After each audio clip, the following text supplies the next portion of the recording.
¿Qué tal? Saludos. Continúo con la lectura del libro Marionética, cómo los expertos de la ONU imponen su ley, de Margaret Peters. Me encuentro en el cuarto capítulo y en este episodio voy a compartir El Cairo, los derechos reproductivos. El documento del Cairo no define claramente ni los derechos reproductivos ni la salud reproductiva. Los derechos reproductivos abarcan ciertos derechos humanos que ya están reconocidos en las leyes nacionales, en los documentos internacionales sobre derechos humanos y en otros documentos pertinentes a las Naciones Unidas, aprobados por consenso. Esos derechos se basan en el reconocimiento del derecho básico de todas las personas e individuos a decidir libre y responsablemente el número de hijos, el espaciamiento de los nacimientos y el intervalo entre estos, y a disponer de la información y de los medios para ello, y el derecho a alcanzar el nivel más elevado de salud sexual y reproductiva. Sentimos decirlo, este capítulo aplica a los derechos ciertos temas que ya hemos abordado en capítulos anteriores, pero queremos recalcar que la descripción de los derechos reproductivos es intencionalmente confusa y ambivalente. Obedece el principio posmoderno de la libre interpretación del lenguaje en función de las opciones arbitrarias del individuo.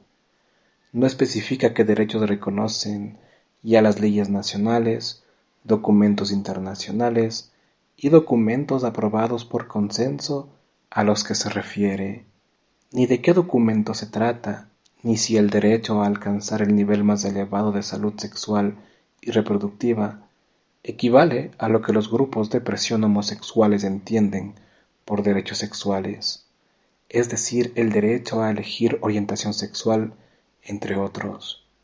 Los agentes de transformación social hablan de constelación de derechos y se atribuyen la función de aclarar estos derechos en función de sus apetencias. Por lo general, los derechos reproductivos son los derechos a la salud reproductiva y por consiguiente a todo lo que cubre la salud reproductiva, tanto lo que es verdaderamente objeto de consenso como lo radical. Por un lado, derecho a la maternidad y, por otro, al aborto cuando es legal. Derecho a la fecundación in vitro por un lado y a la esterilización voluntaria por otro.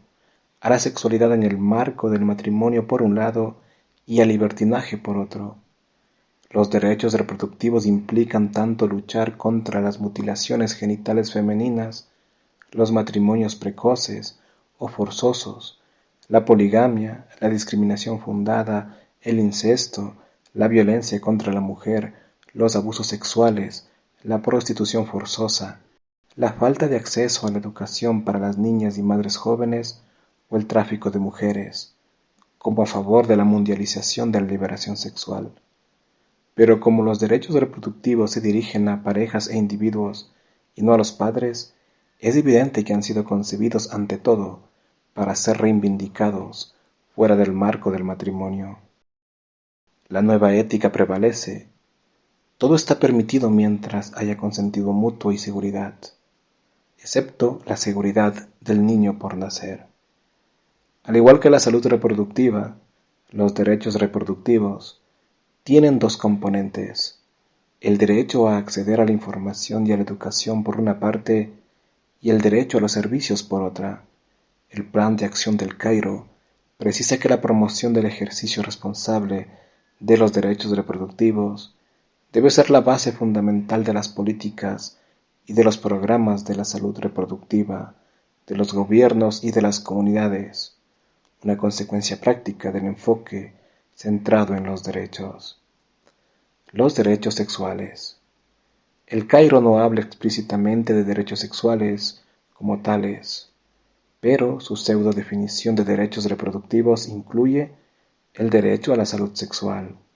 Sin embargo, la expresión derechos sexuales y reproductivos desapareció del lenguaje de las ONG y de las organizaciones internacionales después del Cairo. Derechos sexuales significa derecho a la salud sexual.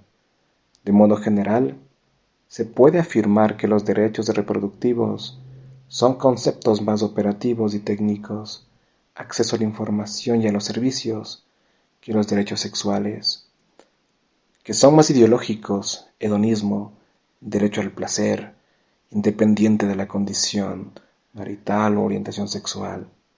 A fin de cuentas, los derechos sexuales y los derechos reproductivos son indisociables y ambos contienen el programa de la revolución sexual, tanto en sus aspectos prácticos como en los ideológicos. Derecho a la orientación sexual, a una educación sexual permisiva, a la integridad corporal, al control de la vida sexual, a la esterilización voluntaria, a la confidencialidad de la información y de los servicios para jóvenes y adolescentes. En el lenguaje del Cairo, confidencialidad significa sin el conocimiento ni el consentimiento de los padres.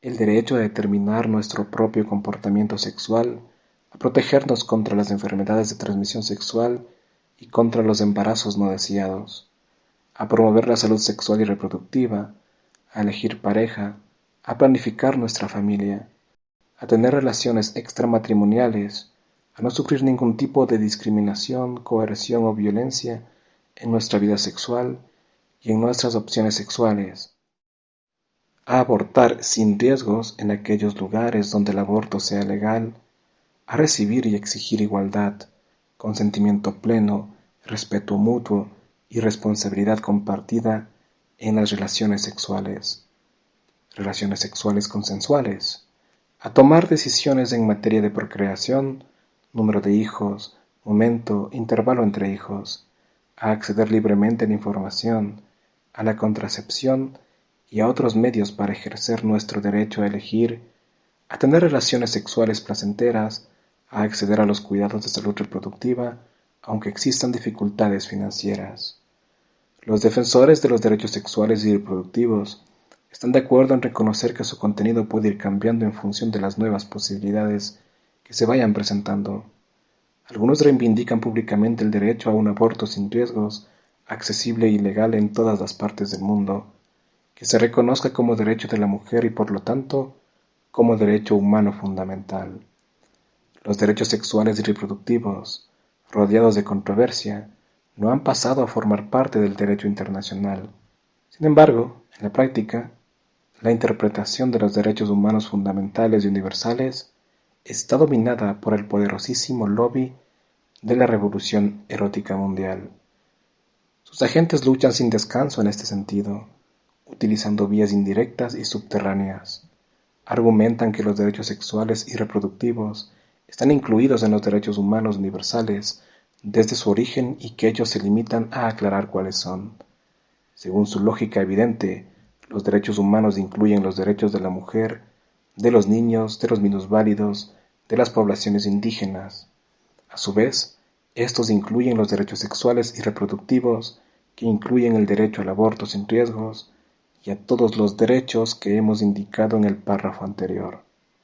Esta lógica no es sólo de las militantes como el Center for Reproductive Rights, sino que las principales ONG internacionales especializadas en derechos humanos, como Amnistía Internacional o Human Rights Watch, también interpretan los derechos de la mujer de modo ambivalente, como si la integración de derechos radicales en los derechos universales fuera natural, como si fuera innecesario someterla a un debate democrático abierto. Algunas de estas ONG promueven abiertamente los derechos sexuales de las lesbianas, los homosexuales, bisexuales y transexuales. Consideran la aplicación de los derechos reproductivos para todos como un objetivo en sí, que no requiere ningún tipo de justificación. Un año después del Cairo, la Conferencia de París, en su párrafo 96, integra implícitamente los derechos sexuales y reproductivos en lo que los lobbies radicales defienden los derechos de la mujer. Los derechos fundamentales de la mujer incluyen su derecho a tener control sobre las cuestiones relativas de su sexualidad, incluida su salud sexual y reproductiva, y a decidir libremente respecto de esas cuestiones sin verse sujeta a la coerción, la discriminación y la violencia. Desde el Cairo y Pekín, la comunidad internacional acepta, a veces tácita y otras abiertamente, que los derechos sexuales y reproductivos forman parte de los derechos de la mujer y por lo tanto de los derechos humanos, y que los derechos sexuales y reproductivos son esenciales para que la mujer pueda ejercer sus demás derechos. La revolución de los derechos ha consolidado los logros de la revolución cultural, dándoles una base jurídica, cuando los derechos penetran formalmente en el derecho nacional o internacional, o pseudo-jurídica. La revolución cultural ha integrado derechos que se han construido de modo artificial y, frecuentemente, contra natura en el corpus de los derechos que se enraizan en la naturaleza del hombre y de la mujer, desestabilizando así el contenido de los derechos humanos, cuya interpretación ya no es evidente. Es más, los nuevos derechos se han convertido en normas del desarrollo. La propaganda enseña que su aplicación conlleva grandes ventajas para la vida económica y social de una comunidad y para el futuro del planeta. Afirma que el acceso de los ciudadanos a las opciones de reproducción es clave del progreso de las naciones, el fundamento mismo del desarrollo sostenible y que el respeto de los derechos sexuales y reproductivos es el modo más eficaz de eliminar la pobreza. Las leyes y políticas nacionales de desarrollo deberían, por consiguiente, implícita o explícitamente, tenerlas en cuenta y darles prioridad. A través de su Departamento de Salud y de Investigación Reproductiva, la OMS examina las leyes y políticas nacionales e internacionales en el ámbito de la salud reproductiva para ayudar a los gobiernos a alinearse con las normas de la ONU. Bueno, acá más que decir ayudar es ordenar a todas sus colonias, sus vasallos, todos esos países vasallos de la ONU, ¿ya?, a alinearse con el NOM. Esa es la verdad, ¿no? Se te habla aquí de derecho a aquello, derecho a este otro, pero a elegir, eso no existe. ¿O usted cree que elige libremente? Elige lo que se le ha dicho que tiene que elegir. Se habla de reproducción, pero se persigue la reproducción. En el próximo episodio estaré compartiendo el papel pionero de la IPPF, la Carta de los Derechos Sexuales y Reproductivos. Gracias.